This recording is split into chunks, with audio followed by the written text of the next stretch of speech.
네. 명인님, 우리 공부하는 이제 내용이 이제 점점 좀 어려워지고, 제가 이제 전에 듣기로는 이제 3회차까지 내용도 좀 어렵다라고 하시는 분들이 있으신 것 같아요. 근데 이게 명인님 처음 공부하시는 거니까 어려울 수밖에 없고요. 이게 사실은 기업의 이익을 우리가 이제 설계하고 관리하는 어떤 그런 컨설팅의 이슈들이잖아요. 그러니까 쉬운 주제들은 아니에요. 그러니까 때로는 법률적인 의미도 우리가 이해해야 되고, 세법의 내용도 이해해야 되고, 그리고 이제 그걸 이제 실무에서 또 어떻게 적용할 거냐 하는, 어떻게 보면 굉장히 고차원적인 그런 컨설팅 이슈들이기 때문에 쉬운 주제들은 아닙니다. 그래서 어쨌든 최대한 쉽게 하여튼 설명 드리려고 제가 노력 많이 하고 있거든요. 그래서 하여튼 그 조금 어려우시더라도 하여튼 끝까지 좀 따라오셔가지고 하여튼 컨설턴트로 거듭날 수 있는 그런 계기가 되셨으면 좋겠습니다.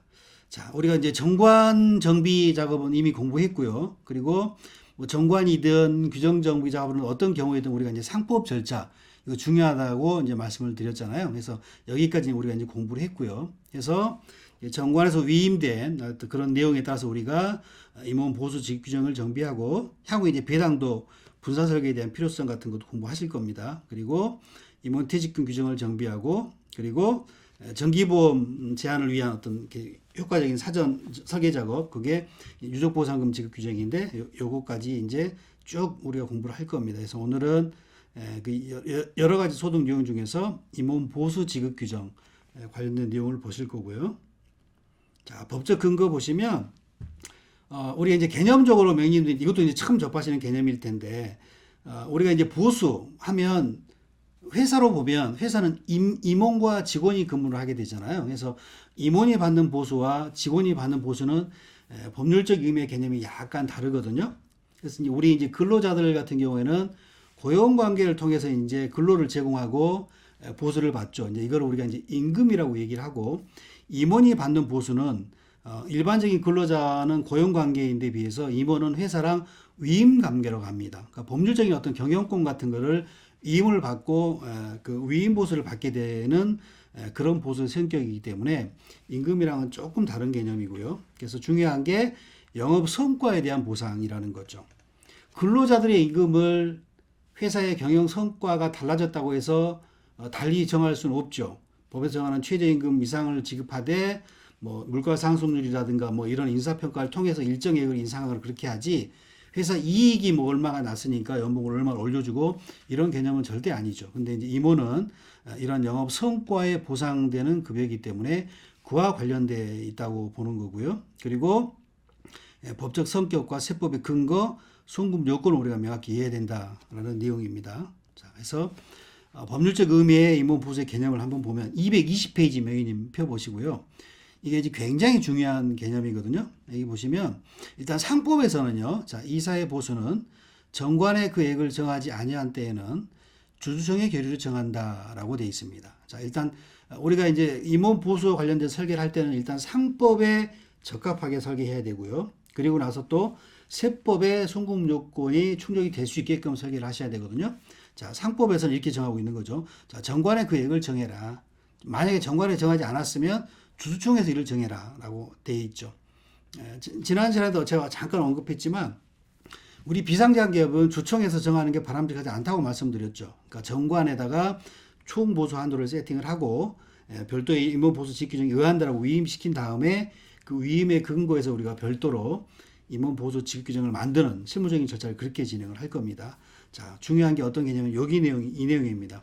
자, 이사의 보수에는 월급, 상여금 등 명칭을 불문하고 직무 수행에 대한 보상으로 지급되는 대가가 모두 포함되고 자, 퇴직금 내지 퇴직 1호금도 직무 집행의 대가로 지급되는 보수의 일종이다라는 겁니다. 여기 형광펜 칠해놓으시고 표를 5개 적으십시오. 굉장히 중요한 개념입니다. 임원 보수는 퇴직금까지 포함하는 개념이구나라는 거죠. 자, 이 개념이 우리가 정관이나 임원 보수 규정을 설계할 때 반영이 돼야 됩니다. 자, 우리가 일반적으로 생각할 때는 퇴직금은 퇴직금이지 그럼 보수가 아니지라고 생각을 하거든요. 그러니까 우리가 보수라고 얘기하면 일반적으로 1년 동안 지급받은 연봉의 개념으로 이해하기 쉬운데 임원 보수는 위임 보수의 개념이기 때문에 퇴직금까지도 포함하는 개념이라는 겁니다. 자, 예를 들어서요. 특정해 임원 보수가 5억 원이었고요. 임원이 이제 어느 정도 시간이 흘러서 퇴직할 때가 됐어요. 그래서 퇴직금을 10억을 받았어요. 그러면 보수 연봉 5억에다가 퇴직금 10억 해서 15억을 총 받은 거잖아요. 자, 이런 현상일 때 우리가 임원 보수를 얼마 받았냐라고 판단해 보면 우리가 상식적으로 생각하면 연봉 5억만 보수고 10억은 그건 퇴직금이지 별도의 소득이지라고 생각하기 쉬운데 임원 보수는 법률적 의미 임원 보수는 퇴직금까지도 포함하는 개념이라는 겁니다. 그러니까 지금 말씀드린 사례에서 연봉 5억, 퇴직금 10억. 자, 임원 보수가 얼마냐면 5억이 아니고 15억인 거죠. 15억을 받게 되는 거죠. 자, 그런데 이게 이제 어떤 상황이 연출될 수 있냐면 자, 그렇게 지급을 받았는데 정관에는 임원 보수 한도는 10억으로 한다라고 보수 한도가 10억으로 세팅이 돼 있다고 가정을 해보세요. 자, 그러면 정관에 회사의 헌법과도 같은 자치법규인 정관에서 10억을 한도로 한다고 그랬는데 실제로 보수 지급받은 건 15억을 지급받은 거죠. 예. 그러니까 우리가 임원 보수가 5억이라고 생각하면 5억이라고 그러면 퇴직금은 별개의 소득이고 연봉만 임원 보수라고 하면 한도 초과가 안 생기는데 보수에는 퇴직금도 포함하는 개념이다 보니까 퇴직금을 포함한 15억을 지급받은 게 되는 거예요. 정관은 10억을 한도로 한다고 되는데 15억을 받았으니까 5억은 비용 인정을 못 받는 그런 상황이 생길 수도 있다는 거죠. 이따 설계할 때 말씀을 드릴 거예요. 이제 그래서 우리가 정관의 임원 보수, 임원 퇴직금 규정을 설계할 때, 자, 이 보수는 퇴직금과는 별개의 소득이라는 표현을 반드시 정관 설계할 때 반영을 해 주셔야 됩니다. 이 개념이 이 법률적 의미의 개념 때문에 알고 있으면 그럴 일 없겠지만 이걸 모르고 우리가 설계에 녹여내지 못한다고 그러면 나중에 임원이 퇴직할 때, 그러니까 평상시에는 문제가 없겠죠. 우리가 연봉을 한도를 10억을 한다 해놓고 연봉을 그 10억 안에서 다 결정을 할 테니까 평상시에는 문제가 없어요. 이제 근데 문제가 퇴직할 때, 퇴직하는 그 해에 우리가 그 개념을 알고 있었다 그러면 정관 변경을 통해서 퇴직금 한도 아니 임원 보수 한도를 뭐 15억으로 한다든가 20억으로 한다든가 좀 늘려놓고 퇴직금을 지급을 받게 되면 한도 초과가 안 생기는데 우리가 이 개념을 모르고 한다고 그러면 퇴직금은 별개의 소득이니까 별도로 계산하는 거겠지라고 해서 퇴직하는 해에 그렇게 집행을 해버린다고 그러면 퇴직하고 이제 몇 년 있다 뭐 조사를 받거나 그런 경우라 그러면 5억 원은 한도 초과가 생겨서 비용 인정을 못 받고 퇴직금이 아니라 상여로 또 처분돼가지고 세금을 뭐 거의 반 이상 되는 그런 어떤 결과가 생길 수 있다는 겁니다. 자, 임원보수 법률적 의미의 임원보수입니다. 명인이 퇴직금도 포함하는 개념이다. 상식이랑 조금 다릅니다. 그래서 요거 별표 치시고요. 자, 그 다음에 임원보수 청구권. 이것도 법률적 의미의 개념인데 실무에서 뭐 이 법률적인 개념 때문에 뭐 세무상 문제가 될지 어쩔지는 모르겠어요. 문제가 넘어갈 수도 있는데 이런 판례가 이제 꽤 다수 있거든요. 자, 여기 보시면 이사의 보수는 정관의 그 액을 정하지 아니한 때에는 주주의 경우를 정한다라고 규정한 이 상법 규정은 강행 규정이라고 합니다. 강행 법규에 있기 때문에 만약에 주주총회에서 임원 보수를 얼마로 한다라고 정하지 않으면 사실은 임원 보수 청구권 자체가 없는 게 된다는 거죠. 네. 우리 비상장 기업이 주총에서 그러니까 정관에 따로 액을 정하지 않고 정하지 않은 경우라면 주주총회에서 이를 정해야 되는데 그것도 안 정했다. 주총도 하지도 않았다. 라고 하면 사실 임원 보수는 받을 권리 자체가 없는데 우리가 집행하는 그런 문제가 생긴다는 겁니다. 이것도 법률적 의미로 굉장히 중요한 의미를 갖죠. 근데 이제 이런 개념들을 우리가 정관 설계할 때 반영을 할 것이고요. 임원 보수 규정할 때도 이제 그런 것들을 고려해서 보수 규정을 정비하기 때문에 실제로는 그런 일이 없겠지만 그런 게 이제 안 갖춰지면 이런 법률적인 개념 때문에 임원 보수 자체가 문제가 될 수 있다라는 거고요. 자, 임원 보수를 그러면 정관이나 주총을 왜 이렇게 정하도록 하느냐 하면 법률적 의미의 개념인데 이것도 대법 판례에서 다수 있는 판례인데 자, 임원들은 고용계약 관련해서 사익도모의 피해를 방지함으로써 회사의 주주와 회사의 채권자 이익을 보호하기 위한 것이다. 그러니까 임원은 영향력이 있는 분들이잖아요. 그러니까 우리가 비상장 기업을 봐도 사실은 대표이사가 경리과나 이런 데 연봉을 마음대로 결정할 수 있죠. 뭐, 김 부장 이번에 내 연봉 1억으로 해. 뭐 2억으로 해. 이제 이게 지시를 하게 되면 실무에서 다 그대로 집행이 되게 돼 있는 거죠. 이제 그런 것들을 우려해서 임원 보수는 사전에 정관이라든가 주총 결의로 사전에 일정액을 정해라라는 겁니다. 그래서 이제 또 하나 이제 요건이 이제 이렇게 주주랑 채권자 이익 보호 이런 개념까지 녹아 있는 것이고 임원 보수 관련돼서 그리고 그 보수의 이제 크기는요 직무와 지급받는 보수 사이에는 합리적인 비례 관계가 유지돼야 된다. 아까 제가 위임받은 어떤 경영권을 행사한 보수의 개념이라고 말씀드렸잖아요. 그러니까 내가 위임받은 경영권을 행사해서 회사에 일정한 이익을 성과를 냈다고 그러면 그 성과에 비례한 합리적인 보수를 지급받아야 되지.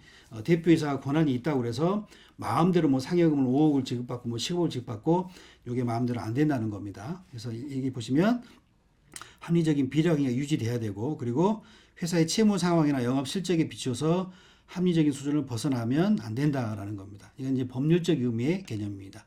상법상 법적 의미의 임원 보수의 개념인 거고요. 자, 그러면 세법에서 정하는 요건을 한번 보면, 자, 세법에서는요 222쪽에 있고요. 법인세법 시행령 43조 2항에 규정이 되어 있는데, 자, 이렇게 요건을 규정하고 있습니다. 자, 법인이 임원에게 지급하는 상여금 중 정관, 주총, 사원청은 이제 유한회사의 경우에 적용되겠죠. 이사회 결의에 의하여 결정된 급여 지급 기준, 급여 지급 기준에 의하여 지급하는 금액을 초과 지급하면 이를 송금에 산입하지 않겠다라고 세법에 명문 규정이 되어 있습니다. 자, 일단은요 여기 보시면 세법에서는 우리가 이제 정비하는 임원 보수 지급 규정은 주주총회로 정관에 정해도 되고 주주총회에서 정해도 되고 이사회에서도 정해도 되네요. 그러니까 세법에서 정하는 요건은 회사가 선택해라. 주주총회에서 정하든 이사회에서 정하든 결의하든 어쨌든 이런 기관에서 결의한 급여 지급 기준에 의해서 지급하는 금액. 그러니까 사전에 급여 지급 기준을 정하라는 겁니다. 그래서 그 정한 어떤 시기, 뭐 방법, 금액에 따라서 그 기준에서 정한 어떤 그 내용대로 집행을 해야 된다는 거죠. 그래서 이렇게 하지 않고 초과 지급, 그러니까 정하는 기준만큼 지급을 해야지 그것보다 더 주면 비용을 인정하지 않겠다라고 정하는 겁니다. 그래서 이 기준을 우리가 이 급여 지급, 세법에서 정한 요건, 이 급여 지급 기준을 우리가 설계를 도와드리는 겁니다. 이걸 이제 우리 현장에서는 뭐 임원 보수 지급 규정, 뭐 임원 보수 규정, 뭐 이렇게 이제 명칭은 다양하게 쓰는데 세법에서는 급여 지급 기준이라는 표현을 쓰고 있네요. 해서 세법에서 이렇게 정하고 있지만 우리가 현장에서는 임원 보수 지급 규정이라고 일반적으로 많이 정의해서 사용하고 있는 것 같습니다. 그래서 이 세법에서는 이 요건 때문에 우리가 임원 보수 지급 규정을 설계를 하는 것입니다. 시행령 43조 2항이요. 이제 관련 예규 이제 보시면 뭐 임원에게 상여금을 지급하는 함에 있어서 정관 주총 사원총회 이사 결의에 결정된 금액 규제 없이 지급한 금액은 송금에 산입할 수 없다라고 하고 있죠. 이 얘기가 뭐냐면 마찬가지죠. 이제 우리 상식적으로 생각하면 경영진들이 경영 성과를 많이 내 가지고 그 보상으로 연말에 일정한 상여금을 집행을 했어요. 그리고 집행하고 세금 뭐 낼 거 다 내고 원천 징수 이행 상황 신고도 그 세무서에 다 했어요. 그럼에도 불구하고 자, 이런 결정된 급여 지급 기준이 없는 상태에서 만약에 상여금을 지급하게 되면 세무조사를 받거나 그러면 그 상여금 지급액을 전체 다 비용 인정을 못 받습니다. 송금에 산입할 수 없다. 요거를 이제 우리 비용 인정을 안 해준다는 그런 의미입니다. 그래서 임원 보수 지급 규정 A4용지 2장인데 이 보수 지급 규정이 있고 없고에 따라서 나중에 뭐 세금이 몇 억이 뭐 왔다 갔다 하는 그런 문제가 실무적으로 생길 수 있다는 겁니다. 그래서 이게 실제 사례를 굉장히 명님 제가 많이 봤어요. 그러니까 상담을 하면서 회사가 이제 상여금을 이제 뭐 몇 천만 원, 뭐 몇 억 단위 이렇게 집행하게 되는 거는 결국은 회사가 좀 이익이 많이 날 때죠. 그러니까 회사가 뭐 고만고만한 어떤 규모로 있다가 특정 시점이 이제 되면 뭐 큰 이익이 나기도 하잖아요. 회사가 이제 뭐 어떤 시장이 터졌다든가 뭐 큰 거래처에 뭐 대기업의 납품이 이루어져 가지고 회사에게 뭐 수십억 단위 이익이 나기 시작하고 이제 그럴 때가 있거든요. 이럴 때 이제 대표가 고생한 뭐 임직원들을 위해서 뭐 상여금을 뭐 이렇게 몇 억씩 집행하고 이런 일이 생기거든요. 직원은 제재 대상이 아닙니다. 그러니까 세법에서는 영향력이 있는 사람들이 그 영향력을 행사해 가지고 그 액을 뭐 이익을 분해하는 것을 방지하기 위해서 제재를 하는 것이기 때문에 직원한테는 아무리 많이 줘도 세금만 내면 이행사항 신고하고 소득세만 내면 제재하지 않습니다. 임원만 제재 대상입니다. 여기 보면 임원에게 지급하는 상여금만 대상인 거죠. 그래서 임원에게 지급하는 것을 이렇게 지급 기준이 없이 지급하게 되면 전부 다 비용 인정을 못 받는 그런 상황이 생긴다는 겁니다. 이런 일 때문에 저희가 세법상 이 요건 급여 지급 기준, 요 급여 지급 기준을 우리가 정비를 도와드리는 거죠. 세법이 이렇게 정하고 있고요. 그 다음에 이제 예외 원칙은 이 지급 기준이 있으면 이제 그 기준 정한 대로만 집행하게 되면 다 비용 인정해 준다는 것이고요. 이 기준보다 이제 더 지급을 하면, 더 많이 지급하면 비용 인정 안 한다는 얘기입니다. 이제 그리고 여기 보시면 이런 어떤 급여 지급이나 상관없이 지배 주주 등인 임원에게 정당한 사유 없이 다른 임원보다 초과 지급한 보수는 송금 불산이 판단하고 43조 4항에 규정이 되어 있습니다.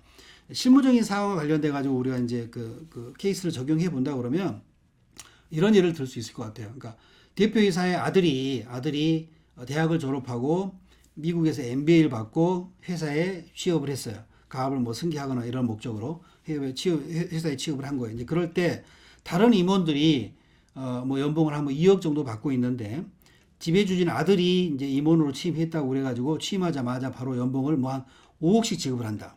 예. 그러니까 그 MBA 졸업하고 온 아들이 회사의 어떤 임원으로서 어떤 얼마만큼 회사의 어떤 경영 성과에 기여를 했는지 모르겠지만 우리가 이제 일반적으로 딱 생각할 때는 기존에 있던 뭐 상근하는 임원들이 한 2억 정도를 받는데 이제 MBA 졸업했다고 와가지고 5억을 지급한다 그러면 우리가 이제 조금 봐도 좀 과하다는 느낌이 들잖아. 이제 그럴 때는 조사 받을 때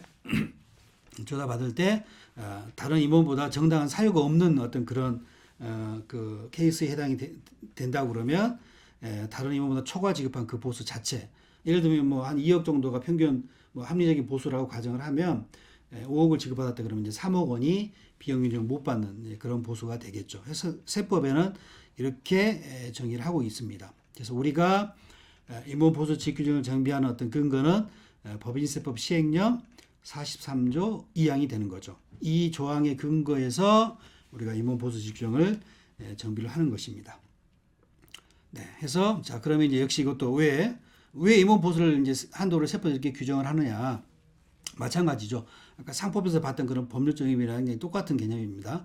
자, 법인의 의사결정에 영향력 있는 임원들이 자의적인 결정에 의해서 급여의 명목으로 법인의 이익을 분여해가는 것을 인정하지 않는다는데 그 취지가 있다라는 겁니다. 해서 사전에 주주총회든 이사회든 사전에 일정한 기준을 정해라.